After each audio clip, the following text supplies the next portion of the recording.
Hi, I am Namita पेपराया और fit तक में आपका स्वागत है।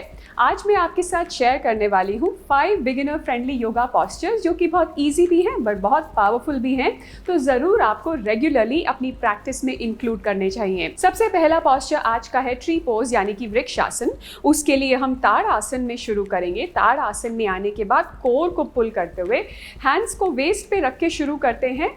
राइट लेग को उठाइए और फिर राइट फुट को लेफ्ट लेग के अगेंस्ट प्लेस कर दीजिए। कोशिश कीजिए या तो नी के नीचे या नी के ऊपर प्लेस करें ताकि नी जॉइंट थोड़ा स्टेबल रहे। आप अपने आर्च को नी जॉइंट के ऊपर रख सकते हैं बट अपनी हील को नी जॉइंट पे ना रखिएगा।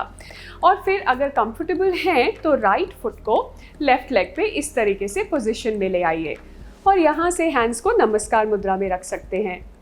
बैलेंस करने के लिए एक बहुत इंपॉर्टेंट ट्रिक है कि अपने सामने एक पॉइंट ढूंढ लीजिए, या तो वॉल पर या ज़मीन पर, और उस पर अगर आप कंसंट्रेट करेंगे तो बैलेंस करना थोड़ा और आसान हो जाता है। एक और तरीका ट्री पोज करने का है अपने हाथ से सपोर्ट लेके, जैसे कि मैंने अभी चेयर से लिया है। आप अपना हाथ दीवार पे भी लगा सकते हैं हल्का सा बैलेंस लेने के लिए, ताकि आप अपनी कैपेसिटी बैलेंस करने की एक लेग पे धीरे धीरे इंक्रीज कर सकें। आज का दूसरा पोस्चर है त्रिकोण आसन यानी कि ट्रायंगल पोज। इसके लिए हम स्टार्ट करेंगे वाइड लेग स्टैंड्स में। तो लेग्स को वाइड रखिए और राइट फुट को सामने की तरफ पॉइंट कीजिए। आपका राइट हील लेफ्ट फुट से अलाइन है, या तो हील टू हील या हील टू आर्च की अलाइनमेंट मेंटेन करेंगे।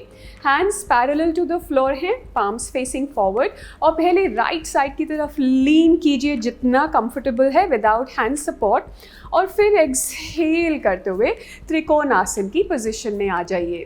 आप हाथ यहाँ पे या तो एंकल पे रख सकते हैं या थोड़ा ऊपर शिन पर, या आप हाथ को ज़मीन पे भी रख सकते हैं अगर वो आपके लिए कंफर्टेबल है। दृष्टि सामने की तरफ, ऊपर की तरफ अगर इम्बैलेंस फील नहीं होता, नहीं तो आप नीचे की ओर भी देख सकते हैं। इस पॉस्चर को मॉडिफाई करने का भी एक तरीका है चेयर के साथ। तो मैं अपने राइट हैंड को चेयर पे रखते हुए लेफ्ट हैंड ऊपर की ओर ले जाऊंगी, तो ये थोड़ा और कंफर्टेबल हो जाता है और मुझे मौका देता है इस पोजीशन को ट्रूली अंडरस्टैंड करने का। इस पोजीशन में अब अपने लेफ्ट फुट का जो पिंकी टो है उसको ज़मीन पे प्रेस करते हुए मैं थोड़ा और लेंथ क्रिएट कर सकती हूँ अपनी साइड बॉडी में, और शोल्डर्स की अलाइनमेंट भी आप इम्प्रूव कर सकते हैं। अगर प्रीवियस वेरिएशन में आपके शोल्डर्स नीचे की ओर झुक रहे थे, तो इस वेरिएशन में आप शोल्डर टू शोल्डर एक लाइन में स्टैक कर सकते हैं, जैसे कि मैंने यहाँ पर किया है।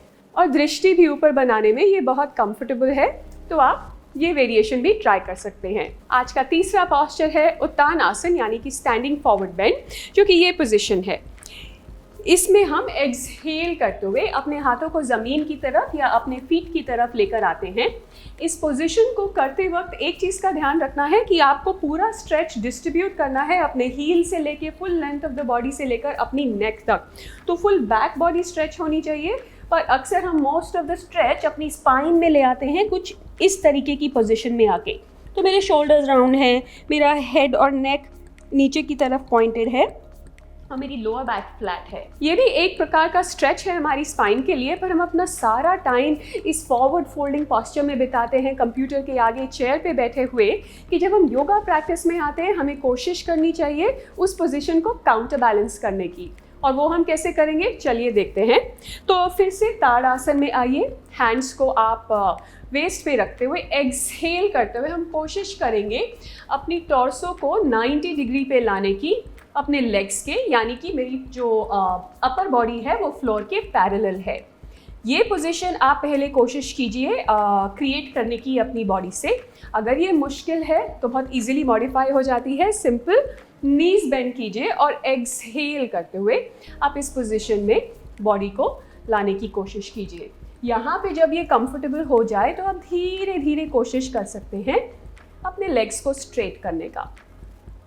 और फिर फाइनली 90 डिग्रीज के बाद आप अपनी स्पाइन को राउंड करना शुरू कर दीजिए फॉरवर्ड बेंड में आने के लिए। याद रखिएगा कि फॉरवर्ड बेंड्स जो हैं लोअर बैक के लिए थोड़ा एग्रेवेटिंग हो सकते हैं। सो अगर आपका ऑलरेडी लोअर बैक में कोई इशू है, पेन है, तो फॉरवर्ड बेंड्स प्रैक्टिस में अवॉइड कीजिए, नहीं तो इस तरीके से मॉडिफाई कीजिए। तो अब देखिए ये फॉरवर्ड बेंड है मेरे लिए, क्योंकि मैंने अपने हिप्स पे 90 डिग्री का एंगल बनाया है और ये मेरे पास चेयर है अपने आप को सपोर्टेड रखने के लिए, ताकि लोअर बैक पे प्रेशर थोड़ा कम रहे। ये जब थोड़ा कंफर्टेबल हो जाए तो आप अपनी एल्बोज बेंड कर सकते हैं। आज का हमारा फोर्थ पोस्चर है बोट पोज यानी कि नौक आसन, और इसका ये बहुत यूज़फुल बिगिनर फ्रेंडली वेरिएशन है जिसमें आप अपने हैंड्स को ज़मीन पर रखेंगे और फिर कोर को स्ट्रांगली पुल करते हुए थोड़ा सा लीन बैक करके बेंच नीज में नौक आसन में आ जाएंगे। आप चाहें तो हाथ ज़मीन पर रख सकते हैं, नहीं तो सामने की ओर या ऊपर की ओर लेंथन करते हुए। और यहाँ पर कम से कम 5 से 7 सांसें ज़रूर लीजिए, क्योंकि ये चैलेंजिंग है, बट इसको जितना होल्ड करेंगे उतनी ही आपकी स्ट्रेंथ इम्प्रूव होगी। सो कंसिस्टेंसी इज़ इम्पॉर्टेंट हियर। एक और बात, कोशिश करनी है कि हम हिप बोन्स पे बैलेंस करें और लोअर बैक या टेल बोन पे नहीं। तो ये इम्पॉर्टेंट है। तो अगर आपको ये मुश्किल लग रहा है तो आप अपने हैंड्स का सपोर्ट लेके ये बैलेंस्ड पोजीशन में आ सकते हैं। हमारा फिफ्थ पोस्चर है लोकस्ट यानी कि शलभ आसन। इसके लिए हम पेट के बल लेट जाएंगे प्रोन पोजीशन में और हम करेंगे alternate hand and leg raises. तो देखिए, इसको हम ऐसे करेंगे, फोरहेड ज़मीन पर, दोनों हाथ और पांव एक्सटेंडेड हैं। इनहेल करते हुए राइट लेग और लेफ्ट हैंड और रिलीज। इनहेल करते हुए लेफ्ट लेग और राइट हैंड को रेस करेंगे और फिर धीरे धीरे विद कंट्रोल एक्सहेल करते हुए वापस। शलभ आसन में ध्यान रखिएगा कि आपको स्पीड से नहीं, कंट्रोल से मूव करना है। तो जल्दी जल्दी ऊपर किक करने का कोई फ़ायदा नहीं है, उल्टा उससे नुकसान हो सकता है, क्योंकि लोअर बैक पे बहुत ज़्यादा अननेसेसरी प्रेशर पड़ता है। अगर आप कंट्रोल से धीरे धीरे मूव करेंगे तो आपकी स्ट्रेंथ बढ़ेगी और आपका बॉडी पे कंट्रोल भी इम्प्रूव होगा। तो ये थे हमारे 5 बिगिनर फ्रेंडली योगा पॉस्चर्स। हमने सबसे पहले किया था एक सिंगल लेग बैलेंस यानी कि ट्री पोज और वृक्षासन। सिंगल लेग बैलेंस बहुत ज़रूरी है ब्रेन के लिए और माइंड के लिए। फिर हमने किया एक स्टैंडिंग साइड बेंड यानी कि त्रिकोणासन और ट्रायंगल पोज। फिर हमने किया एक फॉरवर्ड बेंड यानी कि उत्तानासन, उसकी वेरिएशंस के साथ। फाइनली हम आए कोर स्ट्रेंथनिंग पोजिशन पे जो कि है नौक आसन या बोट पोज। और लास्टली हमने किया एक बैक बेंड यानी कि शलभ आसन और लोकस्ट पोज। ये 5 पॉस्चर्स बहुत इंपॉर्टेंट है, बहुत अच्छा मिक्स है, तो ज़रूर अपनी प्रैक्टिस में इंक्लूड कीजिएगा, आपको बहुत फ़ायदा होगा।